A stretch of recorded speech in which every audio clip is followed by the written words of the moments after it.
Okay? So, pagkatapos ng dive, lahat kayo o iba sa inyo, makakaramdam ng medyo pagod. So, normal yun kasi yung nitrogen ay dumadaloy sa katawan. So, tumatagal siya mga 30 minutes to 15 minutes bago ulit siya ma-full recover ng katawan natin. Kaya sa amin, mga professional divers, meron kaming tinatawag na safety stop every dive. Depende sa lalim na binibigay ng dive computer kung gaano katagal. Okay?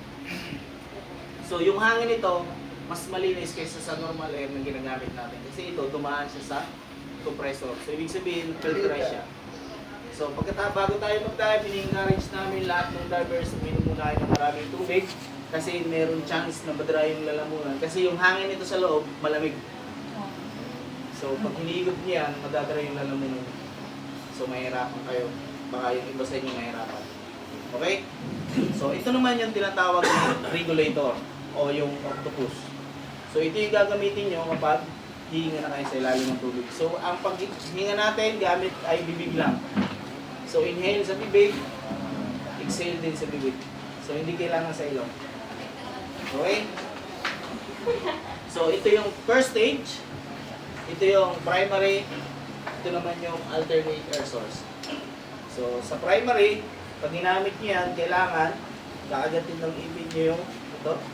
Parang mouthpiece. Actually, mouthpiece naman talaga ito. Kapag-try na ba kayo snorkel? Ganun na yung gamit. So, kailangan yung labi, naka-close siya dito sa babaw. Cover. Kasi kahit may small space yan, pag umigop kayo ng hangin, nasa ilalim kayo ng tubig, maiinom nyo yung tubig alam. So, magkukos yun ng panig. Baka mahirap, lalong mahirap. Okay? So, kailangan close yan dito lahat. So, kung nagtataka kayo kung bakit dalawa, so, kung makapansin nyo, mas mahaba itong dilaw kaysa sa team. Kasi sa diving, hindi na-allow ng association mag-dive mag-isa. So, mas maganda mag-dive ng body or bodies. Kasi kailangan nyo rin ng safety. For your safety. So, halimbawa, kaming dalawa, nagda-dive kami, naubusan ako ng hangin kasi hindi ko napansin yung oras. Ngayon, tatapik ako sa kanya, kaya kukunin, lalapit ako sa kanya, kukunin ko doon dilaw. So, mag-share kami sa one tank. So, hindi ibig sabihin, continuous pa yung dive. So, ibig sabihin, kailangan na namin umahon, dandahan, bago kami pumunta sa surface. Okay? So, pag nasa malalim tayo, between 20 meters, hindi nyo kailangan mag-ascend ng sobrang bilis kasi magkakaroon kayo ng problema yung tinatawag na lungs overexpansion. So, yung baga nyo mag-expand. So, delikado. Okay? So, ang purpose nito is, yun nga, yung pag may problema yung isang body, pwede mo itong gamitin. O kaya, itong isa may problema, pwede mo itong gamitin. Okay? So, bago kayo mag-dive, lagi nyo i-check yung full set na gamit nyo. Kasi pag nasa ilalim na kayo ng tubig, hindi naiwasan yung accident. Lalo sa mga baguhan, yung babago pa lang na tubig. Okay? So, ito naman yung tinatawag na BCD.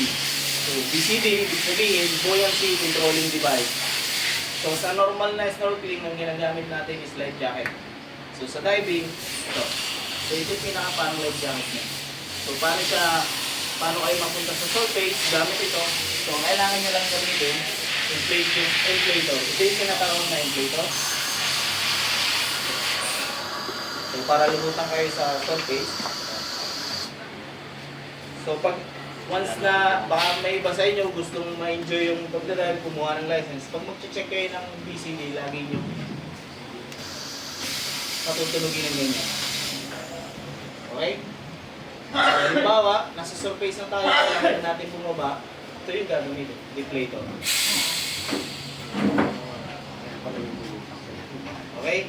So, merong tatlong uri ng deflator. So, ito yung una. Ito naman yung kadalawa at ito yung patatlo. So, ito yung tinatawag na quick release. So, dito, pwede kayong bumaba ng kontrolado to. So, ito naman, once na ma-pull mo yan, diretso na. So, ganun din dito sa baba. So, itong isa, kung nagtataka kayo, bakit meron siya sa baba at sa taas. Kasi ang divers, iba-iba na ang posisyon pag bumababa sa ilalim ng tubig. Usually, yung iba, ang normal, head first, strain body. So, ibig sabihin, bumababa kami ng gano'n. So, pag gano'n yung procedure ng pagbaba, hindi magpa-function itong nasa quick release sa ilalim. Kasi lahat ng pressure mapupunta siya dito sa ibabaw. Okay? Ngayon, yung iba naman, mas gusto nila yung diretso na, yung sisid. So, ito yung hilahin. Okay? May tanong po kayo? No. Okay lang?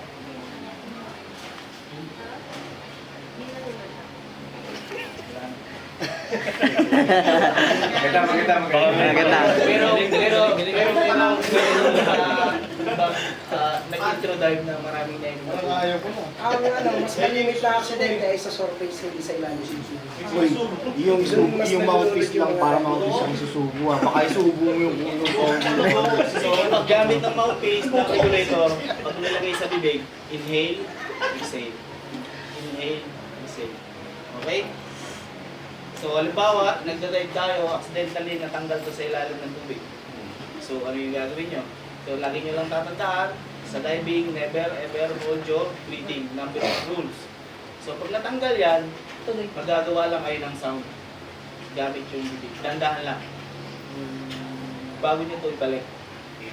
Hindi kailangan pag natanggal to, halimbawa, accidental natanggal nyo, blow nyo agad, hindi nyo pa ito makukuha, di wala na kayong hangin.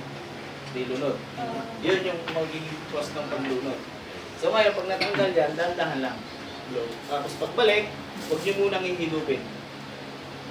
So may dalawang paraan para mawala. Kasi pag binalik nyo yan, nahigop nyo, may tubig na to sa ilalim pag natanggal.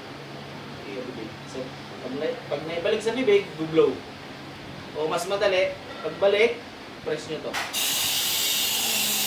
So automatic matatanggal yung tubig sa loob. Okay? So, ito naman yung tinatawag na SPG. So, ito yung tinatawag na SPG is submersible pressure gauge. So, 200 bar ito kulang, papalitan na lang natin. So, 200 bar. So, kung may nakikita, kung napapansin nyo, meron dito red light. So, ito yung tinatawag na warning zone. Yung paubos na 50. So, ibig sabihin, binibigyan kayo ng warning na paubos na yung hangin niya. So, hindi ibig sabihin, pag nasa 50 na kayo, magpapanik, wala na akong hangin. Hindi ganun. So, yung 50 bar, pwede pa kayo tumagal mga 15 minutes pababa. Depende pa rin sa lalim na. Kasi pag lalim, mas consume yung higop natin ng hangin. So, pag mababaw, kaya mas matagal.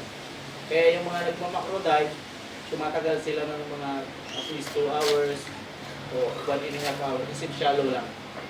So sa malalim, merong oras na binibigay yung computer kung gaano kakatagal yun. Okay? May tanong? Pwede pa mag-backpack.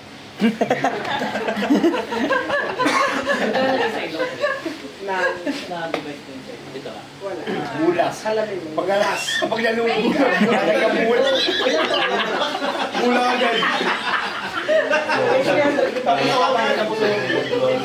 Pero try mo rin. Manual siya ano? Tapos, sino may tanggalin sa iyo? Tanggalin. Pero kung... Pag bulat talaga. Hindi ka makakahinga dito kasi pag umikot ka dito ng hangin, wala kang mahihinga. Makaka-blow ka lang, pero hindi ka Kasi makakahinga. nga, hindi ka makakahinga. Kasi walang space dito para... So, Sikip sa lang yung mask, ano. yung paggamit ng mask, bago nyo ito gamitin, kailangan, pag sinuot nyo to, sa ibabaw pa lang, sakto na sa mukha. Kasi pag sobrang sigpit niyan, hihigpit pa yan lalo pag nasa ilalim May kayo ng pressure. tubig. Kasi may pressure yung tubig. So, sakto lang. Okay? So, ganito. Pag magta-try kayo ng mask, kailangan nakaganyan. So, pag hindi siya nalaglag, ibig sabihin, hit siya sa mukha. Okay? So, ngayon, pag nagda-dive na tayo, hindi may iwasan na magkatubig yung loob. In case. So, halimbawa, nagda-dive ka, pinasok ng tubig yun, takas mo, halimbawa kalahati o napuno siya. So, ang gagawin nyo lang, relax nyo yung sarili nyo, in-exhale. Pwede kita kapikit, mas maganda yun kasi hindi mahapdi sa mata. So, pikit lang, in-exhale. Ngayon, titingala kayo yung dalawang daliri. Ito, itutuon nyo dito sa ibabaw. Ngayon, gagamitin nyo yung ilong, sisingan nyo. Sa kanila gagamitin yung ilaw kung may tubig sa loob. Pero Okay. kung walang tubig, huwag na. Kasi lalabo Hindi na. kailangan pag nagmamas clearing ay nakaganito. Kasi kahit anong tanggal mo ng tubig dyan, Papasok pa rin. papasok pa rin. So kailangan nakaganyan. Ipilit mo lang. Okay? Lalabas na yun. Apo, kung sa magre-release po yun. Kasi utak ko. Kasama na yan. Sipon mo lalo. Okay? Normal, ito yung nangyayari yun. Ay, ulitin mo nga lang. Sa ilalim, ang maximum depth ng discovers mo ba ay 12 meters lang. So yung tagal ng dive, 30 minutes. So depende sa inyo kung makakabot ko yung 12 meters. Kasi usually halos lahat na nag-intro dive, pinakamalalim nila is 5 meters. Kasi ang number one problema, ano siya? So ngayon, pag nababa tayo sa ilalim ng tubig, every meters na binababa natin, yung tenga natin sumisikip. So huwag yun ang hayaan na sumakit. So bago pala kayo bumaba, gamit yung mask, equalize na. Try nyo mag-equalize lahat kayo ngayon. May maririnig kayo dyan para magpapak. Paano yun? I-press nyo dito. Tapos I-press singa. nyo dito, Singa. tapos blow. Okay, lumamas na Isa lang, isang biglang. Sakit. Paano? Kasi yung tenga natin, yung eardrums natin, nakaganito yan. So pag lumalalim tayo, yung pressure niya, bumaba na. So huwag yun ang hayaan mo bumaba. Kasi pag napunit siya, lifetime na yan. Walang remedyo yan sa tenga. Butas na yan, bumutas. Okay? Papasukan na yung tubig. So may tanong? Okay, tapos. Suminga. Ano? Sarado yun! Gamit sa kailangan tumisubo na. Okay na. So sa diving mo, pag nasa ilalim na tayo ng tubig, hindi tayo makakapag-usap ng ganito. Apo. So ang gagawin natin is hand signal. So pag may problema, number 1, Ganja. problem sign. Okay. Go out sign. Yan, problem. 3 joints. Go down sign. Ito okay. Lagi niyo itong makikita sa amin. Lagi yan. Na-position nyo, nandito kayo. Tapos yun. Okay ko na. Okay? So, kailangan may response lagi. Ah. Kasi baka may problema na kayo. Tapos okay pa Sino rin. po yung una mauna? Ito ah. Ano ba? Oy, ano? Ay, buwa. Oh, lagi mong sa'yo ganyan na. Pag ano? Parang ganyan. Uy! Alam mo yata,